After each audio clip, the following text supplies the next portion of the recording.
don't like this, man. This is second multi-game by Fromsoft. We don't want multi-experiences from Fromsoft. We want big single-player experiences, Fromsoft. What the fuck? We?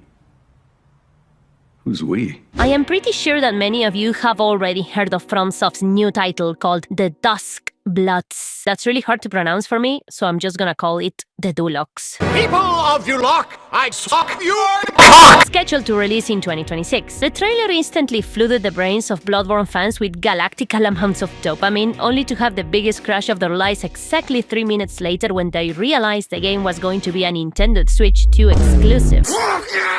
But there is another controversy surrounding the game that isn't as apparent as the whole Nintendo Switch 2 fiasco and has been slowly creeping the dark corners of Reddit. I am talking about the controversy about the game being multiplayer-focused. Gamers are brutally rejecting the idea of having to be skill-checked, having to interact with other players. Something they didn't express in Night Rain, by the way. And of course, the news sparked many Twitter and Reddit threads of people having meltdowns about the game and molding at the idea of multiplayer interactions. The fuck is wrong with multiplayer? I swear, gamers are getting more entitled every year when a studio doesn't cater to their whim. Entitled. Lamau. I'm a customer. I have spent hundreds of dollars on buying their products, which means I'm part of the reason why they get to continue to exist. I am in perfect justified position to complain about a drastic sudden change of direction. Meow, meow, meow. But hold on, waifu.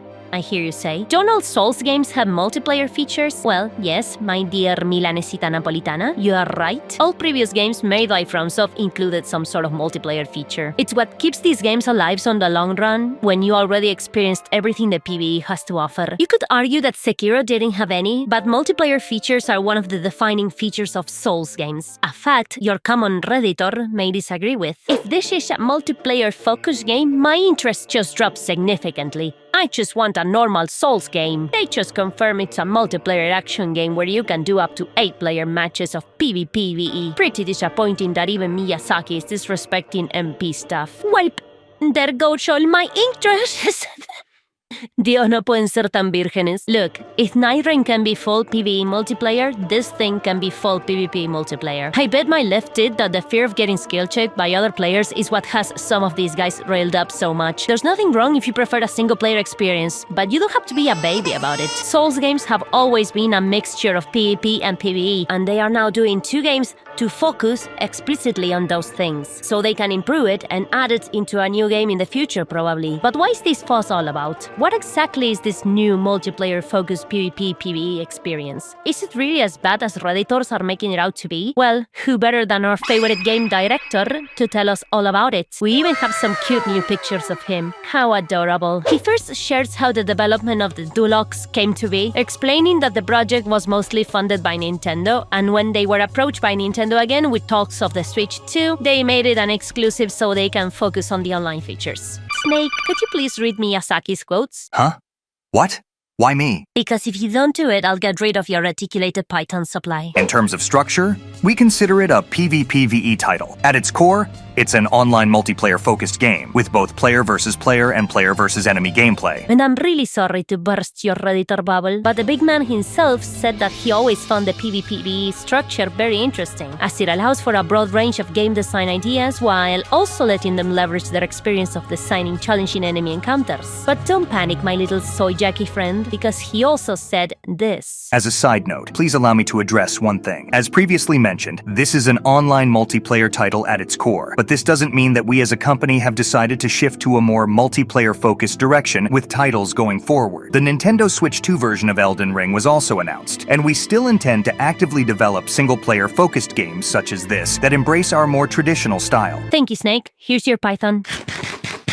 So there you go, you can poke at the fact that you will still have single-player experiences. And yes, for those of you who didn't know, a new version of Elden Ring will be available when the Nintendo Switch 2 releases, and will also be available for other platforms as a DLC. I just hope the new features of the Tarnished Edition extend beyond some new armor and a new skin for Torrent. Just give us fucking Covenants already, please! Now, about the Dulocs. What's it gonna be like, Michael Saki? Bueno, dale, gorda, te toca a vos. Como hinchar los huevos, eh? The game's protagonists, or characters controlled by the player, are known as the Bloodsworn. The Bloodsworn are a group whose members have achieved superhuman abilities through the power of special blood blood. As a general concept, they are similar to vampires, but they are not portrayed as the horrifying monsters you might associate with traditional vampirism. In the Deluxe, the Bloodsworn are competing for something known as First Blood. As human society reaches an end, First Blood flows in an event known as the Twilight of Humanity. The Bloodsworn are summoned to the Twilight of Humanity across a variety of different times and places in a bid to obtain First Blood. Due to this, there is no fixed era or location in which the Deluxe takes place. There are more traditional Gothic or Victorian-style maps, as well as those depicting the closing years of the early modern period, like the one glimpsed in the trailer with the train running through it. It is impossible to not make connections to Bloodborne when hearing Miyazaki talk about it. Even I, who didn't even get to play Bloodborne, can see the similarities. Also, the whole Victorian era got a bit imprinted in me thanks to Medieval 2, so I think it's a fun setting to play in. But enough about the place. What about the guys we get to play as? The Bloodsworn possess superhuman abilities thanks to special blood, so their actions are more dramatic than anything seen in our previous titles. Even basic character actions in this game, such as sprinting, super jump, and double jump, are designed to be dynamic and stress-free and are complemented by each character's own unique weapons and abilities, allowing for a wide range of creativity. Also, and while this is indirectly related to the Bloodsworn themselves, the setting allows for the depiction of firearms and such, and every character is equipped with some means of attacking from a distance. I feel this is one of the game's unique aspects when compared to our previous titles. They seem to be leaning more and more towards anime-style type of movements. We can see some of that already with Night Rain, and it seems that the Deluxe will be even more exaggerated. But as long as the game is balanced around that, I don't see it being as much of an issue. And it appears that just as in Night Rain, instead of creating your own character, you will have to choose from a roster. There are over a dozen characters for the player to choose from, each with their own identity and appearance. I think there are a lot of unique elements to the character designs and the weapons they use, so hopefully players can find one or two favorites among them. Also, each character can be customized to a certain extent, allowing players the fun of building a character that feels like their own. It really sounds like a PvP version of Night Rain, and I would totally dig it if it wasn't a Nintendo Switch 2 exclusive. Speaking of being like Night Rain, wait until you hear about the gameplay loop. The game has a so-called hub area, where players can choose their character, customize them, and enter online multiplayer. Upon concluding an online match, players then return to the hub, at which point they receive some sort of reward whether they win or lose. Using these rewards, players can further customize their characters, and so the cycle continues. Online matches are generally last player standing, however, there are certain cases where victory conditions differ. For example, players may be tasked with teaming up to take down a powerful boss enemy or find themselves in other special circumstances. It seems that all of the Battle Royale Fortnite memes about Night Rain are bound to come through with the Deluxe. Also, I'm sorry, but this sounds f***ing hype. 8 players duking it out against each other when suddenly you have to join your enemy to fight God or some shit. I mean, that sounds amazing. What's all the f***ing Reddit crybaby whining about? The Deluxe implements victory points, which are responsible for ultimately deciding the outcome of a match. To obtain victory points, direct combat is of course important, but it's not the only way. Some players may prefer to earn points by avoiding direct combat and instead engaging in more opportunistic behavior. How you earn points is entirely up to you. Additionally, each character can summon an entity to assist in combat, giving players a high degree of freedom when it comes to how they fight and win. Another important aspect is match variables, such as the event system. This system has the potential to alter the course of the match, such as special enemy spawns and additional objectives with accompanying bonus rewards. In the trailer, you may have noticed a giant stone face looming in the sky. This is one example of the events that can occur in a match. In this case, the appearance of this stone face affects the environment and changes match rewards, which can have an immediate impact on player motivations and objectives. The further we keep reading, the more we realize it sounds like Night Rain and Fortnite with extra steps. But hey, we actually like this concept. Maybe it's because we thoroughly enjoy PvP in Souls games, unlike Miyazaki though. I personally am not much of a PvP person, and I wanted to make something that's satisfying even for players like me. While the goal of a match is to obtain First Blood, there are personal objectives that provide separate rewards to the players as well, so I hope these add to the fun of each engagement. So if God himself is willing to give it a go at a game mode he's not that much into, maybe some of you can actually follow his example and dip your toes in the water a bit and stop being a f***ing puss. Oh wow, look, they even included roles to encourage player interaction. For example, if a player possesses the Destined Rivals role, another player is designated as the rival, and they are tasked with finding and defeating that player. Doing so counts as achieving a personal goal separate from the overall victory conditions. Another example is Destined Companion, where one player is required to seek out another designated companion, which results in a special reward if they form a bond with one another. Roles can be assigned to any character via blood customization, allowing players to enjoy role-playing in a literal sense and hopefully adding to the drama of these engagements. So you see, God himself wants you to man up and fight other people. It isn't so bad. No one is gonna come out of the screen and punch you in real life in the face. However,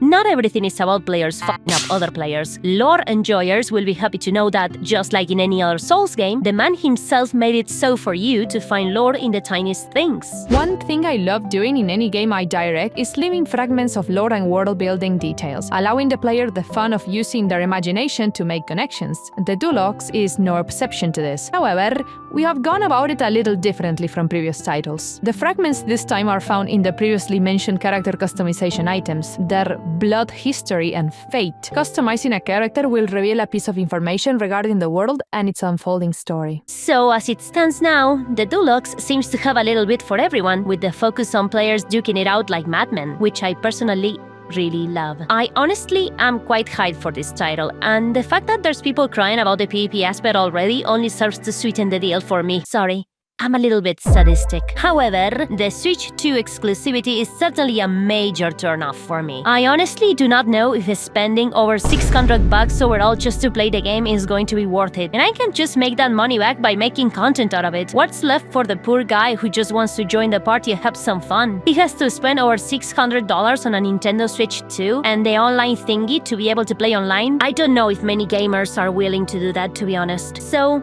yeah, I don't know. It sounds interesting. Redditors are bitching about it, and the Switch 2 exclusivity sucks balls. That's all it is. Ciao.